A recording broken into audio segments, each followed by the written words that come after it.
How is everyone doing today? And in this video, we are going to talk about the next celebration that is coming to Heaven Burns Red. And I'm not gonna lie, there are some very strong units that are going to be a part of this celebration. Specifically one in their own banner, and then we have to talk about the conditional one, I guess you could say. But it seems like we've been getting news for quite some time with the localization updates, with them basically confirming that Angel Beats is super soon.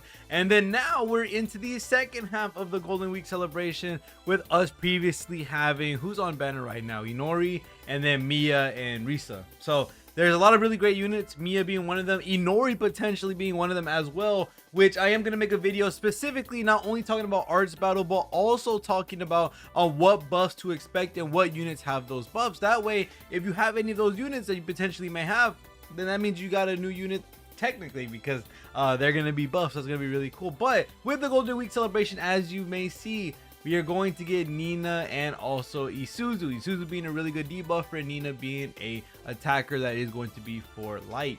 And then we also have Aina, which has been a character that we have been waiting for quite some time, because she provides a lot of value. And then Hisame as well, who is going to be sporting the maid outfit, which funny enough, with the future update with the outfits, this is going to be perfect for those that may like Hisame, for those that like Nina and Isuzu, because then you could get the onsen versions of them. But let's go ahead and start talking about what these characters specifically do and how valuable they are to an account. So for the first banners we're going to be looking at is going to be Aina and Hisame. So I want to go ahead and just say what Aina is going to be, just like Mia, a very good general debuffer, because not only is she going to allow you to have a AoE fragile, which is really nice to have as a debuffer, of course, which is going to be a more generalistic debuff. You also have the supportive factor of her EX skill, which her EX skill is going to allow you to give your overdrive gauge boosted by 50%. And this is going to allow you to, of course, build up that overdrive gauge really quickly, allowing you to loop, allowing you to be able to get those bars off or those extra levels off whenever you get the chance. This is a really great supportive ability, and that isn't all, or that isn't everything, because when you look at what her previous versions do, that's where it gets really exciting. She has an AoE defense down on her A rank, which is kind of insane that she has this, and it's going to allow you to have a lower defense down, although not the most potent, still a really good one to have for Ayena. So you have an AoE defense down. Not only that, you also have a, I'm trying to go through all the characters here, my bad. You also have a fragile as well that is going to be part of the S rank. This was previously used for those that didn't have a good debuffer. You also have, of course, the fragile here, the defense down from the other style, and then of course you're getting this OD gauge and also the higher fragile, the one that's a little bit more potent. And then you're getting the overdrive gauge up increased by 50%, which I think is a really good thing for many accounts to grab. This is 100% a really good generalistic debuff for side support, because not only is she giving you overdrive, which is really useful, but she's also allowing you to get AoE defense down and also AoE fragile, which is really good. That's an amazing thing to have, especially when you're trying to debuff the enemy, or when you're just trying to get up those overdrive levels that you possibly could get with this EX skill. There's a lot of really good I guess you could say benefit from pulling this character, and she's going to be able to fit on any team basically, because she has that general defense down, general fragile. This allows you to also have the general supportive boost of the overdrive gauge. She can be plopped onto any team that needs a debuffer that you currently don't have the specific debuffer for. So this is going to be very exciting for us to finally have Ayena, because she has been missing for quite some time, and we're finally getting her, which is really nice. So yes, this character is going to be very important for the future of accounts, because this OD gauge fill up is just a really good skill to have. So she is definitely gonna be a target for the future. Then to go into her other character that's going to be on the banner is going to be Hisame.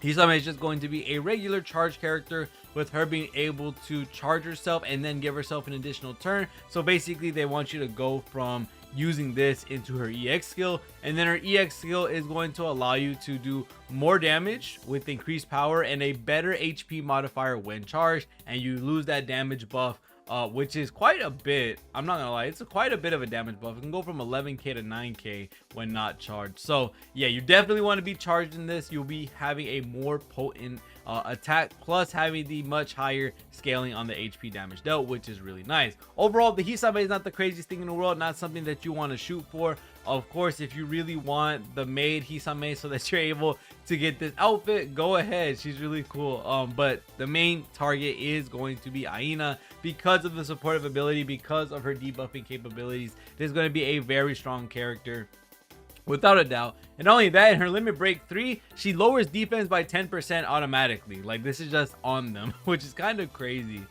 If this is permanent, I don't know if it's permanent. It doesn't look like it. It says 1 turn AoE defense down, which could work for nuking passives, or I don't know if this is going to stay eternally. I would have to go look for that in the future. But this is a really nice character, definitely a target for this banner. If you get Hisame, hey, that's a free unit, I guess, while you're trying to get Aina. But Aina is the main character that you want to look for 100%.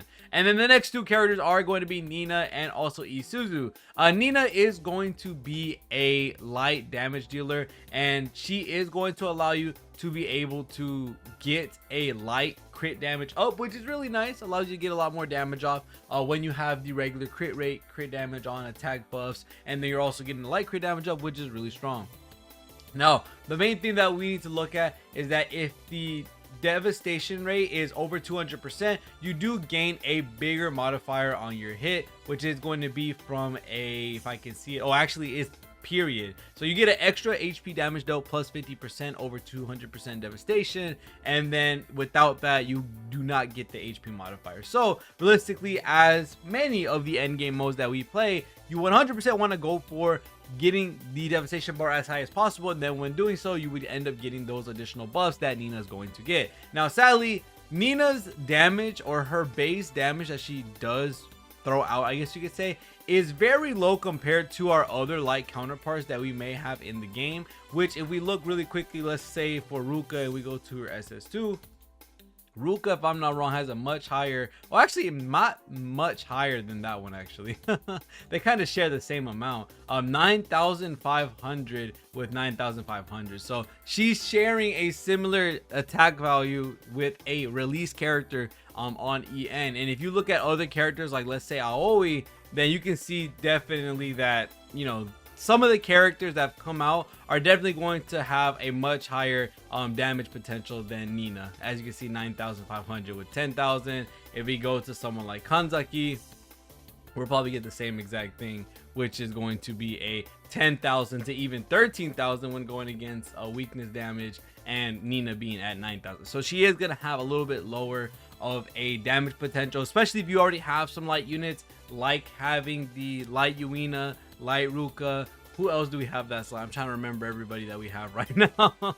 It's kind of hard to remember all the units that we have in the game, but she will be an addition to the light team, but realistically not the strongest character ever.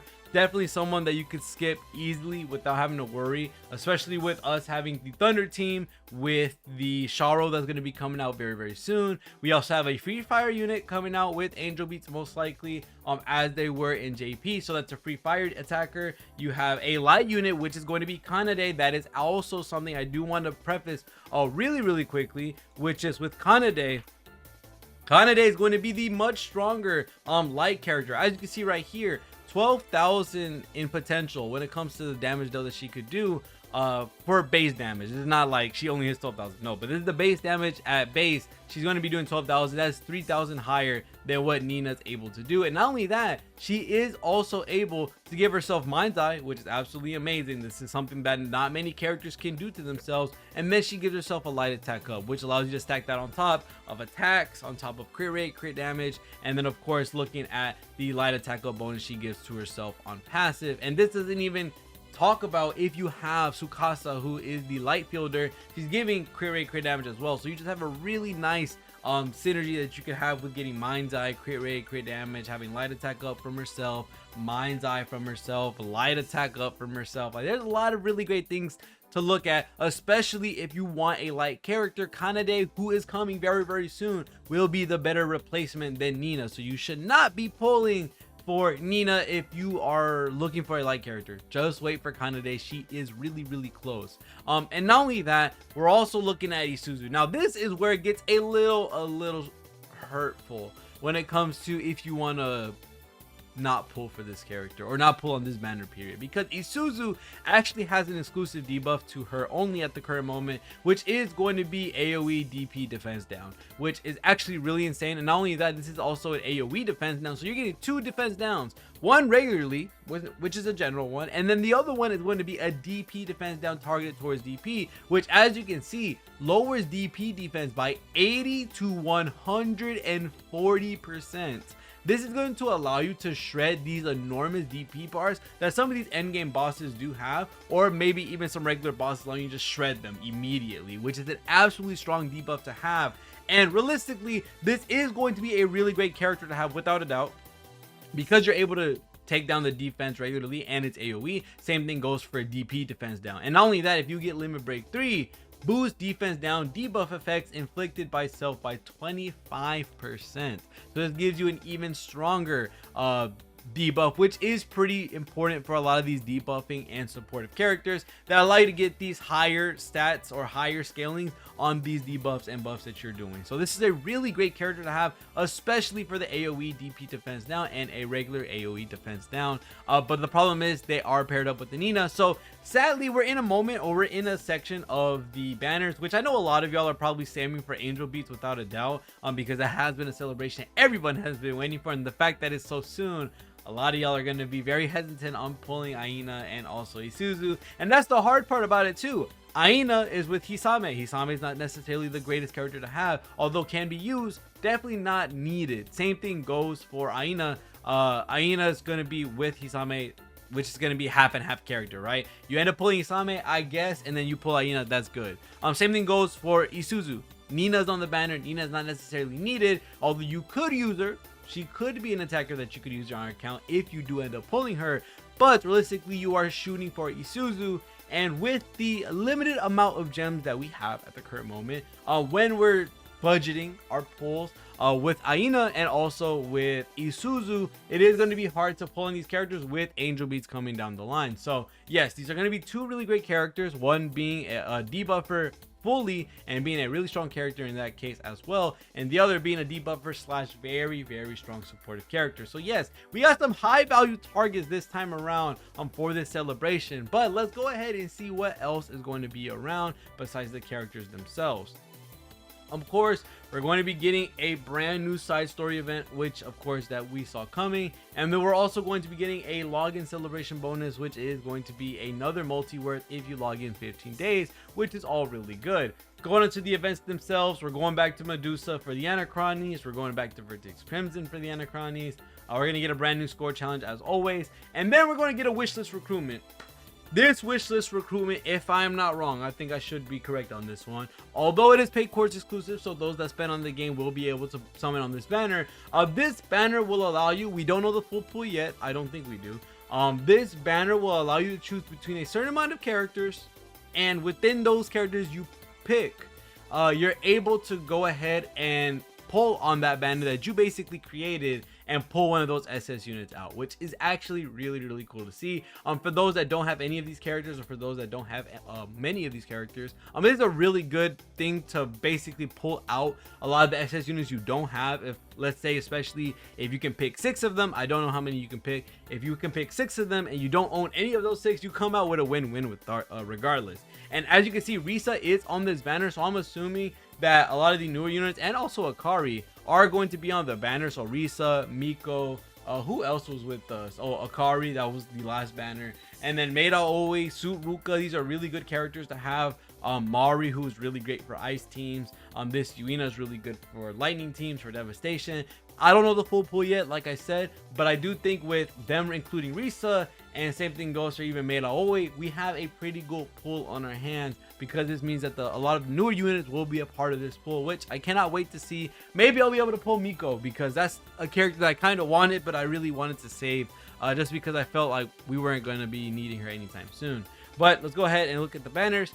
The banner that we are going to be seeing, of course, is going to be Isuzu and Nina. and these two will be at the same time, which means that they should share pity as always. Actually, no, I might be wrong. Don't they usually tell us like, oh, you can exchange for these characters? Ooh, I hope you can share pity. If you can't share pity, that's gonna be really bad. Because you could use Aina and then pull Isuzu right after. But usually I feel like they would tell us on the bottom here, can be exchanged for blah blah blah blah blah. I don't know if that's the case. And also another thing to note from this as well is that we do not have daily free pulls on this banner specifically. Neither do we have it on Ayena's banner. So this is going to be, if you're in a summon, you might get them. If you don't summon, you're not getting them. Or no chances of a surprise free single from these two banners, which, although sucks, makes a lot of sense. These are some very strong banners, especially with Isuzu and also Ayena, which makes sense. And then we get a Golden Week celebration banner, which is going to be 1.5 times SS drop rate, which it looks like it has okay characters. We see Yinksha here, Chie here, and Meida Oi. These look like the more recent characters from the banner that we see right here. I don't know exactly what this banner is going to have in terms of pulls. We'll probably talk about that when it comes to pulling. I'm 100% going to try to pull Ayena here.